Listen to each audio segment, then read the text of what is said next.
Hello, health champions. Did you know that fasting can provide tremendous health benefits, but a lot of things people drink during fasting will backfire and negate a lot of those benefits. So by watching this video today, you will learn not only what to drink, but why. And the best fasting drink by far is called water. And it doesn't matter if your goal is weight loss or improved metabolic health to reduce insulin resistance and reverse type 2 diabetes, if you're looking for improved energy or focus, or if you're fasting for religious or spiritual beliefs. It works perfectly for all of those. Also, if you're trying to improve immunity or if you're trying to reduce inflammation and pain, then the water is still the best drink by far. The only time that you're fasting and water is not good is if you're doing something called a dry fast, which I recommend being very, very careful with. We're going to talk a little bit more about that in this video. Now, strictly speaking, fasting means to not eat. And eating obviously provides calories and resources to the body. So when you don't eat, when you fast, you want it to be 0 calories. Water obviously has 0 calories, but there are some other things that you can still enjoy that has 0 calories, like coffee and tea. But the reason water is still better is that it also provides better hydration. It is the perfect hydrator. And coffee and tea are obviously liquid, they're water-based, but there's a little question mark on the hydration there. And the reason is that caffeine can affect the body. And caffeine has a slight effect on the pituitary. It turns off a hormone called antidiuretic hormone. So the antidiuretic means to keep fluids in the body, and caffeine turns that off just a little bit, which means we're losing fluids. So on the one hand, you're adding fluids through the coffee and the tea, but you're offsetting that by losing a little bit through the caffeine. So again, water, obviously, you're adding, but you're not having the caffeine, so you're not losing. And it's not a huge difference, but it's something that we still want to be aware of. But then there's one more factor that I'm going to call cleansing.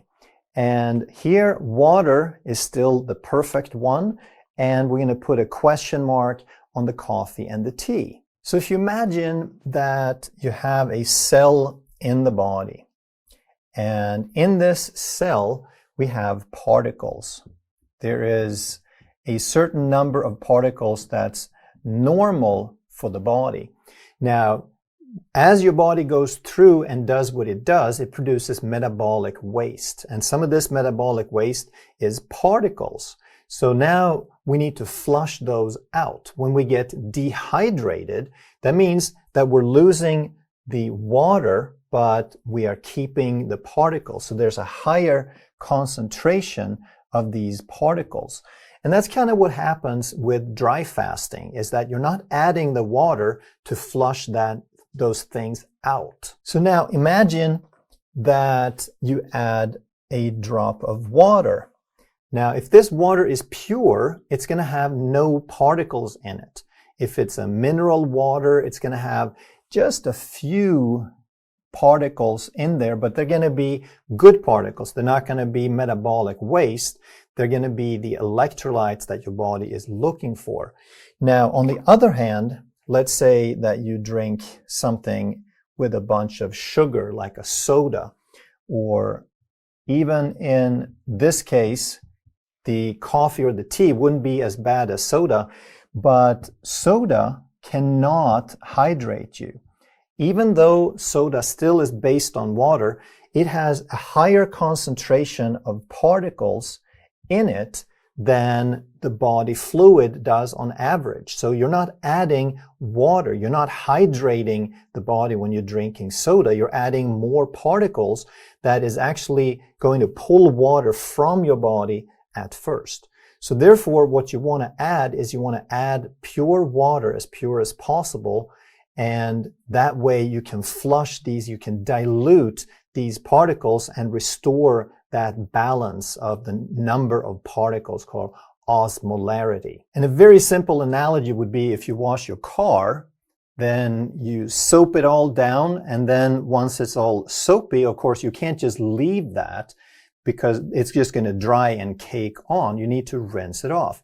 If you rinse with clean water, now you've done the job. It's a nice clean car. But if you wash it with Coca-Cola or you wash it with coffee, there's going to be some residue there. And obviously, the more junk is in there, the worse. So I'm not saying that this is a huge issue with coffee and tea, but I am saying that water is always going to be the best thing that meets all of these criteria. And as long as you don't add sugar or anything else to it, the tea could be black tea, green tea, white tea, herb tea, ginger, chamomile, hibiscus, dandelion. It doesn't matter. If it's based on water and you just sort of soak some things, steep some things in it, it's still going to be fine. And then we have things that have almost 0 calories. So now, if you're strict, if you're a purist, then technically you're not fasting anymore. But if you're looking more to the results or the benefits, then there are some things that are still totally okay or even desirable. So apple cider vinegar, even though it has 3 calories per tablespoon, which is very, very little, it doesn't raise blood sugar. It has something called acetic acid in it, and that's a short-chain fatty acid. It can be turned into energy rather quickly, and it can feed your beneficial gut bacteria. But if you just have it a little bit by itself, you're probably going to absorb it and use it.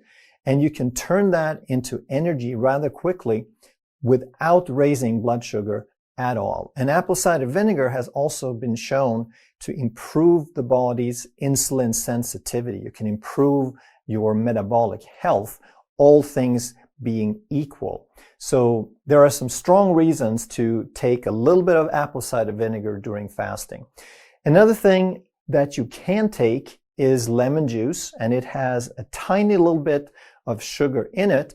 But if you put it in water, you're probably just going to put like a teaspoon for a tall glass of water, and it only has 5 calories per tablespoon. So a teaspoon would be 1/3 of that. So can we take some apple cider vinegar and lemon and still meet our goals, be true to our goals? Well, all of these things that we talked about before, they're still going to be totally fine, except if you're fasting for religious or spiritual beliefs, then obviously you have to refer to whatever they dictate. And then we want to understand something called autophagy, which is actually responsible for a lot of the immune improvement and inflammation improvement.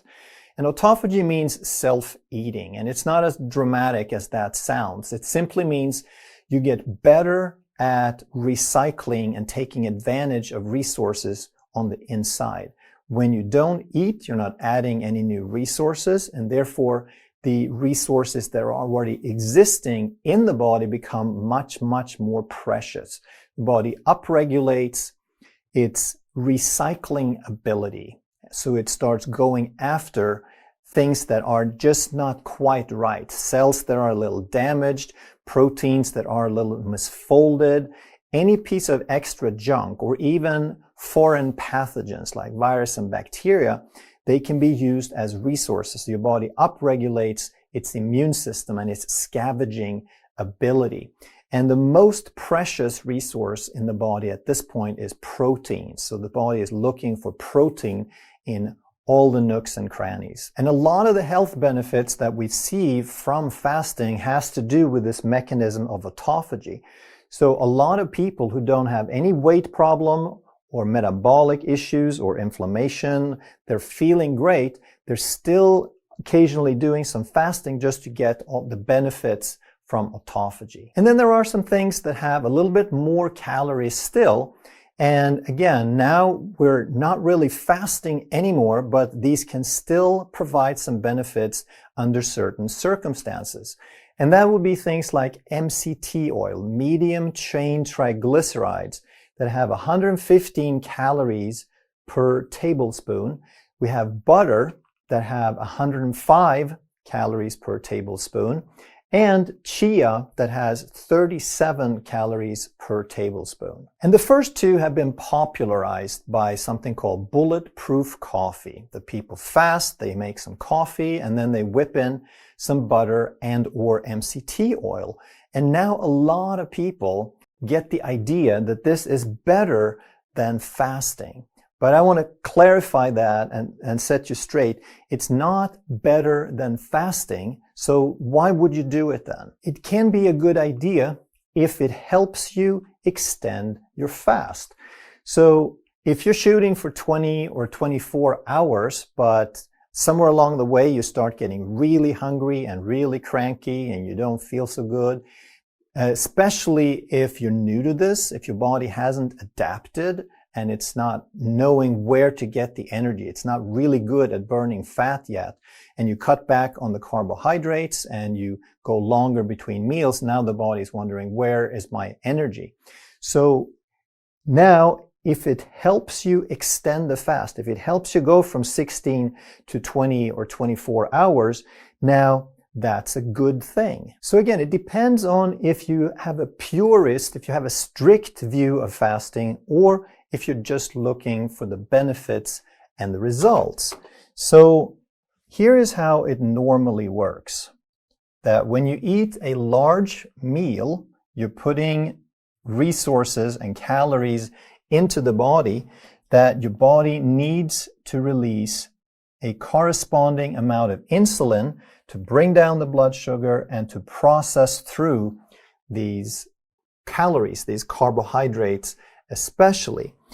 But if instead you are fasting, now this insulin, you're not adding any calories. So from the time that you had your last meal or a few hours after you had your last meal, you are going to have pretty much a straight line for the first few days where your insulin is going to drop. Then eventually it plateaus at a very low baseline level just to maintain your basic blood sugar, to handle your basic blood sugar.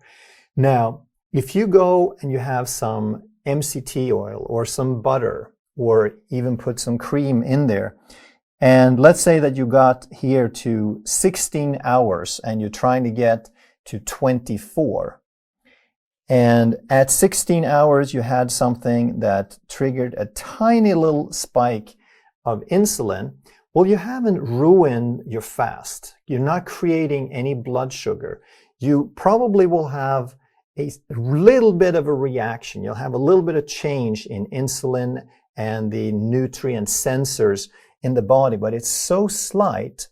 And if it helps you get another 4 or 8 hours, all that happens is you're getting that little blip and then you continue and you get much, much further than you would have if you couldn't get through it. So MCT oil, medium chain triglycerides, would probably be the best out of these from that perspective, because basically it's about half as long of a molecule as most regular fats. And because of that, it gets into your circulation faster and then it breaks down into energy faster. So it's almost like a carbohydrate in the sense that it can provide faster energy, but the beauty is it's not a carbohydrate. It does not raise blood sugar. It's a different molecule and chemistry altogether. It's just a faster form of energy. So if you're new to fasting, or if your body can't maintain its energy throughout, then taking a tiny little bit, even just a teaspoon of MCT oil, can get you that little boost and get you through. You want to be careful with MCT because if you're not used to it, it can create some stomach upset. So I probably would suggest starting with just a teaspoon anyway. Now, butter is going to have more of the longer chain, so it's going to be absorbed slower, but it's also by far the tastiest, obviously. So if you're just looking for a treat in your coffee and that helps you get through, then that can be a good thing too. And chia are seeds.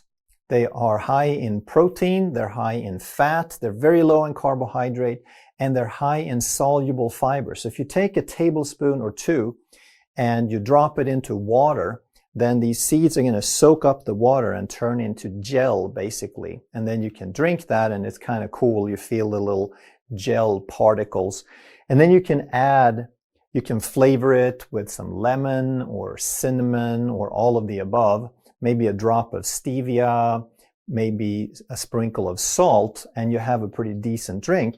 And because of all the fiber, that can give you a sense of fullness and help you carry through. And again, none of these are going to be a problem because they provide a little bit of energy, a little sense of fullness, but they do not spike your blood sugar. So strictly speaking, you're breaking your fast. If you're just looking at the results you're looking for, then you're still okay. So I hope it's clear that bulletproof coffee can be okay, but it's not better. It doesn't do anything magical beyond fasting.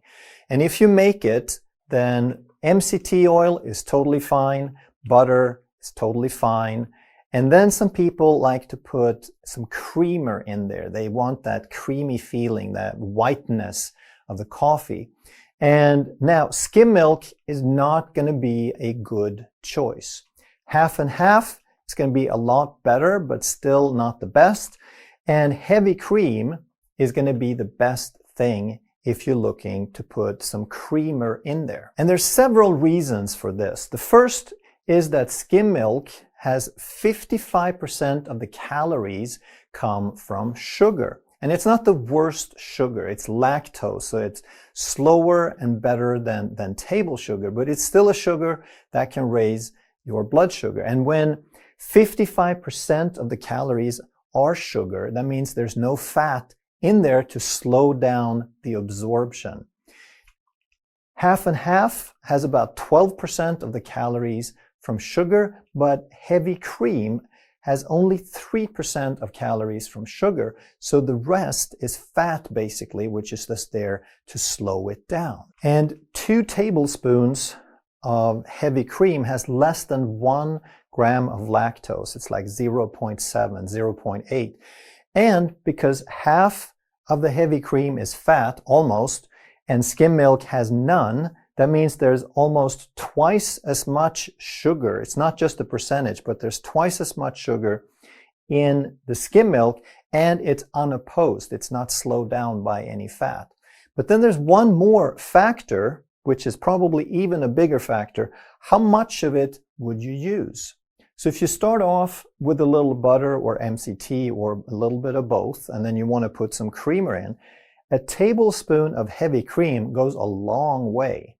But if you put a tablespoon of skim milk, you probably can't even notice a difference. It's still going to look like black coffee. So chances are, if you try to cream it up with skim milk, you're probably going to be using 3 or 4 or even 5 tablespoons before you see any difference. And the reason this becomes important during a fast especially is even things that wouldn't be a huge deal during a time when you're eating, during a fast, your body is super sensitive because it has gone without added resources. It's looking around very, very carefully in the body for extra resources. So any little thing that you put in there is going to really upset and change the balance of what's going on. And then we also want to understand bone broth, because a lot of people will associate fasting with bone broth and think that, well, you can't really fast. You should have bone broth when you're fasting. And bone broth can have some benefits during fasting. If your primary goal is gut healing, then it provides some collagen and some nutrients that can actually help you heal the gut. But it depends on what your goal is. So if it's anything else than gut healing, you probably want to stay away from it. And we want to understand protein. When you're fasting, protein becomes the most precious resource. Carbohydrates, not a big deal. Fat, not a big deal. You have some carbs stored and you have a ton of fat stored. As you fast, your body switches from carbs to almost pure fat. So it can go weeks and months on that stuff. Protein is the precious one because we need it to maintain tissue, we need it for hormones, etc. So it's basically the lack of protein that drives autophagy. It's the strongest factor. And bone broth has 10 grams of protein per cup. And it may not sound like a whole lot if you eat 80 or 90 or 100 grams a day, but during fasting, it's a lot. So there's been a lot of research done on something called the fasting mimicking diet. And what that means is that you eat in a way that mimics fasting. You restrict certain things very specifically. And how does that work? You reduce calories by half or little more than half, like 30 to 40% of your normal total. But then you also restrict protein much more strictly to 9 to 18 grams a day based on body size, basically.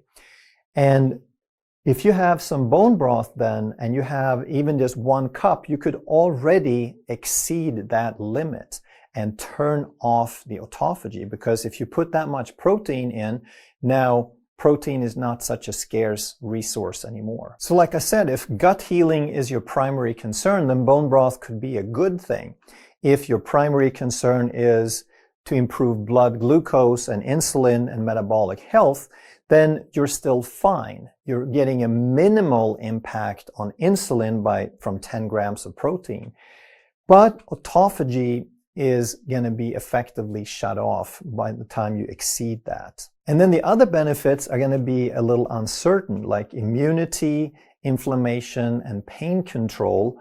We don't quite know, because you're still getting some benefit from improving insulin. Insulin creates an inflammatory state, and anytime that you eat significantly less, then you are reducing inflammation. But when we shut off autophagy, now we're offsetting, we're negating a lot of these other benefits of immunity and inflammation, because a lot of that comes from the autophagy. And then there are some other drinks that we want to understand as well that people often associate with fasting. They think it's super healthy and therefore you should have them when fasting. So first we want to talk about serving size. That very often if you go out and buy some juice, for example, then even if a cup is considered to be a serving size, it just depends on how much they put in the bottle. Because even if a bottle is a cup and 1 serving, or if it is 2 cups and 2 servings, most people are going to think that the serving is the bottle and they're going to consume that as a serving. So when I looked for some green juice, it could have anywhere from 5 to 53 grams of sugar, not just carbs, but sugar. And this is the bad stuff. This is not the lactose. This is the sucrose, which is 50% glucose and 50% fructose, the bad stuff that's the same as table sugar. So you obviously don't want 53 grams of sugar during a fast. That's kind of obvious. If you made your own juice and you base it mostly on celery and some leafy greens, you're going to get really close, maybe even just slightly under the 5 grams. And at that level, I would give it a question mark. I think it's still probably more than you want, because you're getting it as pure sugar. It's not like the heavy cream where it's buffered by fat. 5 grams of sugar is going to create a blood sugar spike. It's not going to ruin your fast, but if you did that, I would suggest you do it closer to the end of the fast. Like when you're about to eat a meal, then it's not going to have a whole lot of detrimental effects. But overall, I really can't recommend green juice during a fast, so we're going to put a big red X on that. And the same thing with fruit juice. Fruit is going to have a whole lot more sugar than green juice, so we're not going to have any fruit juice start off at 5 grams. You're going to have 1 cup of typical juices like orange juice or apple juice are going to be 20 grams. And it's going to be hard to get over 53, because that is basically what fruit juice is. So what that means is this green juice here was probably just fruit juice with a sprinkle of green in it. So again, not recommended. Then we have this thing called coconut water. And a lot of people think that this is some magical thing. And if it's natural and you live on a tropical island, then yes, this is a good food to consume along with the coconut. But with coconut water, now you're getting 11 grams of sugar per cup. A larger serving could obviously have twice that. So again, way, way, way too much sugar. And even though there are some good things in coconut water, they are mostly overrated and exaggerated. There's no critical, magical amount of minerals or nutrients in there. And then we need to understand hydration, which obviously has a lot to do with water, but also with osmotic pressure and with particles. If you recall, the cell that I drew up here with the particles in it, those particles act like a sponge and they hold water to them. They pull water to them. So the body doesn't have water pumps. The body can't pump water around. It pumps particles across cell membranes and then the water follows. And the particles that the body pumps, the primary ones are sodium and potassium. And we know them as electrolytes. They're charged particles and the body regulates all kinds of things. They create signals, electrical signals, because they're electrically charged. And then the water follows. So during a fast, you're going to be losing water because you're going to be losing some sodium and some potassium, and the water follows. There's two factors. When you use up your carbohydrates, they act as a sponge, and then when the sponge is gone, you release that water. Also, when you're fasting and your insulin drops, there is less of a tendency to reabsorb the sodium. So we lose a little bit more sodium, and with that, again, goes the water. So the way that you hydrate during the fast is to first drink water, and then you need to supplement primarily with sodium and potassium. So the simplest way would be to just take some table salt. Make sure that you put a sprinkle of table salt in everything that you drink. But if you don't get the potassium, that's going to create a little bit of an imbalance for a lot of people. And then there are some other things that are not as critical, but that can be very beneficial in general and especially during a fast. And that's magnesium, calcium, trace minerals that a lot of people are deficient in. There's about 70, 80 of those. And then also manganese and zinc that can help regulate immunity and blood sugar and so forth. So I created my own electrolyte product, and rather than just put sodium and potassium in there like a lot of them do, I put all of this in there. So it's the most complete electrolyte on the market, and it's ideal for fasting. I'll put some information down below if you want to try it out. So in order to hydrate, you want to drink a lot of good, clean water so you can flush out the toxins and the metabolic waste. But then you also want to take in some of the good particles, the proper electrolytes, so that your body can regulate the fluid balance properly. If you enjoyed this video, you're going to love that one. And if you truly want to master health by understanding how the body really works, make sure you subscribe, hit that bell, and turn on all the notifications so you never miss a life-saving video.